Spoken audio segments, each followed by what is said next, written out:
Hi, I'm Maggie Smith. I'm the author of four collections of poetry, an illustrated children's book, and three books of prose, including a New York Times bestseller, You Could Make This Place Beautiful, and Dear Writer, my brand new craft book on writing and creativity. I'm on the MFA faculty of the Naslin Mann Graduate School of Writing, and I've worked as an editor for years. I live in Columbus, Ohio with my two children, who are inexplicably somehow now 16 and 12. I wrote my first poem 35 years ago, and I've been teaching and mentoring writers for more than 2 decades. I wrote much of my first book while juggling graduate coursework and a job as a receptionist at a car dealership. So it's amazing that an 18-line switchboard metaphor doesn't appear in that book. I wrote a fair amount of my second book in a cubicle during my lunch breaks when I worked in publishing. And my third book was mostly scribbled out during my children's naps or late at night after they were asleep.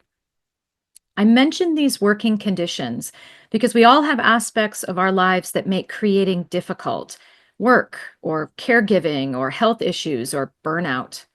When I look back at my writing career, I see something surprising and even counterintuitive.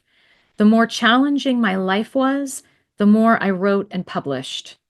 My last four books came together during a brutal 6-year stretch. My marriage ended. The pandemic hit. I became a solo parent.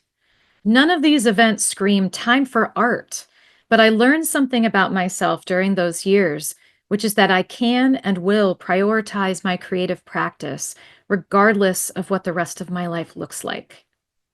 I feel the most like me when I'm writing, so in times of upheaval, it's a way of coming home to myself. I'd love for you to join me for my upcoming session with my friend Matthew Zapruder.